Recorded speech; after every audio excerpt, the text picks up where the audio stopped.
반갑습니다. 아빠 달려. 오늘도 달리러 나왔습니다.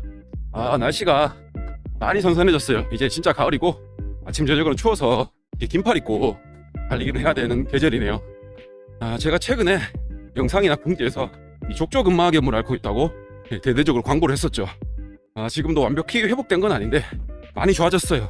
그래서 오늘은 이 족저근막염이 많이 좋아지게 되는 그런 방법, 어떻게 해서 그렇게 됐나에 대해서 조금 설명을 드려보고자 하거든요.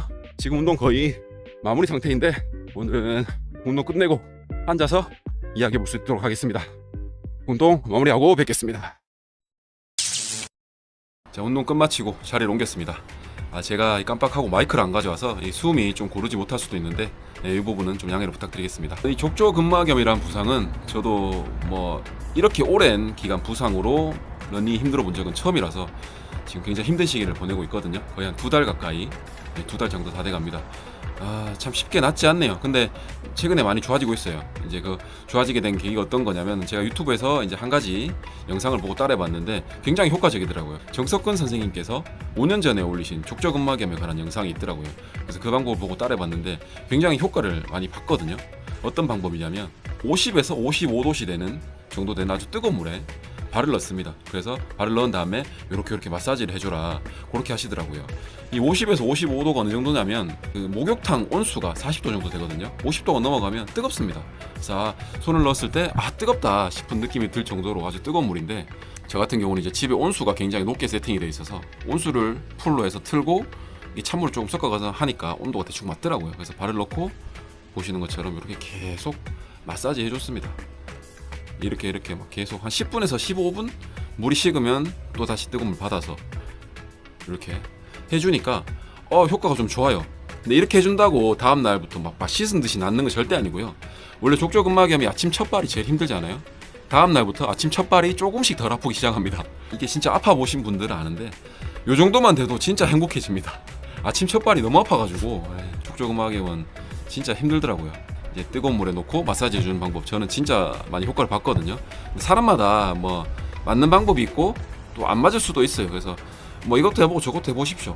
이 방법을 모르셨던 분들이라면 한번 해보시면 효과가 좋지 않을까 싶네요. 그리고 제일 중요한 건 스트레칭인 것 같아요. 발바닥을 제껴서 텐션 생기는 부분 여기 계속 마사지 해주시고요.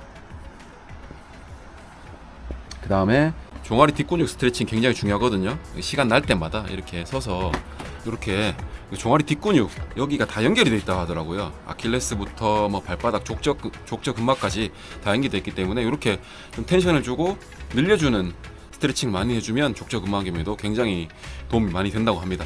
이런 방법들은 시간 내서 억지로 하시기보다는 앉아있을 때 시간 날 때마다 그냥 스트레칭 해주고 만져줍니다.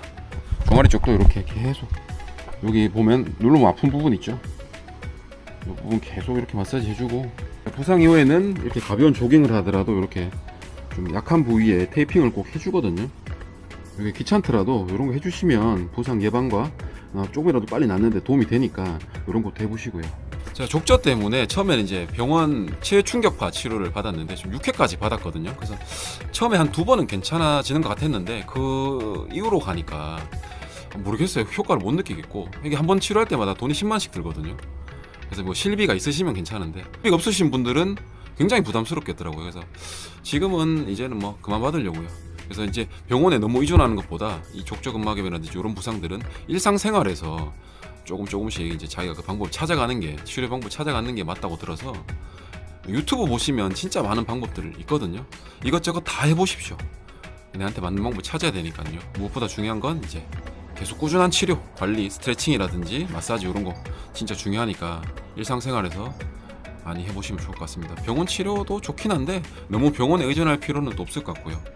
이렇게 해도 단기간에는 절대 안 낫습니다. 이 족저근막염 저도 겪어보니까 처음에 족저근막염이 왔을 때 왼발 뒤꿈치 먼저 아팠거든요. 왼발 뒤꿈치가 아파가지고 이제 뒤꿈치가 아프니까 그쪽을 안 디딜려고 자꾸 발목이 이렇게 돌아갔어요. 그러다 보니까 왼발 발목까지 안 좋았어요. 발목이 굉장히 약해졌는데, 발목이 약해져가지고 일단 밸런스가 깨지기 시작했죠. 왼쪽 다리가 전부 다 아프더라고요. 왼쪽 허리까지 통증이 왔었고, 이제 마지막에는 오른발 아치 쪽까지 통증이 와가지고 결국은 양쪽 발에 족저가 다 왔어요. 그래가지고 진짜 너무 우울해가지고 이거는 앞으로 내가 다시 뛸 수 있을까 싶을 정도의 느낌이 들 정도로 족저근막염은 또 재발도 잘 된다고 하더라고요. 그래서 굉장히 힘들었었는데 뭐 겨우겨우 어떻게든 이겨내고 있습니다. 지금 옛날에 그때 처음에 통증이 심할 때 한 뭐 10중에 8, 9였다면 지금은 한 3, 2, 3 정도까지 내려왔거든요. 그래서 운동을 하고 있고 아무튼 다들 부상 없이 행복하게 달리셨으면 좋겠네요. 굉장히 힘든 병인데 계속 꾸준하게 관리를 해줘야 그나마 좀 회복이 되는 것 같으니까요. 여러분들도 뭐 족저근막염 있으신 분들 너무 좌절하지 마시고 이렇게 스트레칭 조금씩 나아진다 생각하시고 그렇게 하셔야 될 것 같아요. 우리나라에 1년에 지금 족저근막염 환자 발생 수가 30만 명 정도 된다고 하는데 저와 같이 이제 부상을 갖고 계신 러너들이라면 제 영상 보고 조금 위안이 삼으셨으면 좋겠고요. 이런 방법도 있으니까 한번 따라해 보시고요. 그리고 뭐 그런 것도 궁금하실 수 있어요. 운동을 했냐 안 했냐. 저는 운동했거든요, 솔직히. 족저근막염은 뭐 무조건 쉬어야 된다고 하는데 이게 막연히 쉬기가 좀 힘들어가지고 운동했습니다. 족저근막염 특징이 아픈데 운동을 하면 좀 풀려서 괜찮거든요. 근데 운동하는 와중에도 너무 아파서 운동이 힘들다, 이런 분들은 진짜 쉬어야 돼요. 무조건 쉬셔야 되는데 저처럼 아침 첫발은 아픈데 운동을 하다가 괜찮아진다, 이런 분들은 저는 뭐 운동을 하지 말라고는 안 할 것 같아요. 대신에 절대 빨리 달리지 마십시오. 제가 좀 상태가 괜찮다고 인터벌하고 TT하고 했다가 완전 진짜 좀 더 아파진 그런 케이스라서 간단한 조깅 정도는 충분히 괜찮습니다. 근데 조깅도 내가 만약에 6분 페이스로 뛴다 그러면 한 7분 정도, 7분 이상 페이스로 아주 천천히 달리면서 요 근막에 통증을 한번 점검해 보시고요. 그렇게 뛰다가 조금씩 풀리면 어느 정도 조깅은 뭐 가능하실 거라 생각하고요. 근데 뛰면서도 점점 아파온다 그러면 무조건 쉬셔야 된다고 생각을 합니다. 그리고 한 번에 너무 긴 거리를 뛰려고 하지 마시고 뭐 2km든 3km든 뛰어보고 좀 스트레칭 하면서 조금 풀어보고 괜찮다 싶으면 또 조금씩 뛰어보시고 너무 멀리 빠르게 가려고는 하지 마시고요. 천천히 몸을 점검해 가면서 그렇게 뛰셨으면 좋겠어요. 운동을 하실 때 좀 주의하셔야 될 점은 웬만하면 아스팔트 위주로 뛰십시오. 보도블록 절대 뛰시면 안 되고요. 제가 보도블록 뛰다가 발목이 돌아갔거든요. 보도블록은 웬만하면 뛰시면 안 되고 곡선주로 피하시고요. 이게 족저가 아프다 보니까 자꾸 발목도 돌아가고, 근데 곡선에서는 발목이 더 돌아가게 되니까 굉장히 안 좋더라고요. 그래서 곡선은 피하시고, 이게 족저가 아파서 그런지 모르겠는데 오히려 어필을 달릴 때가 조금 더 편했어요. 발이 이렇게 약간 꺾이나 이제 오르막에서는 강제적으로 약간 미드풋이 되는 것 같아서 발 뒤꿈치부터 안 닿더라고요. 그래서 제가 약간 힐프 주자인데요. 저는 차라리 오르막 달리는 게 족저가 심할 때는 좀 더 나았고요. 신발은 쿠션을 많이 강조를 하시던데 너무 무른 쿠션은 또 별로입니다. 무르다 보니까 또 발목이 돌아가서 조금 단단한 쿠션감이 있는 그런 안정화 위주로 신고 운동을 하시면 될 것 같고요.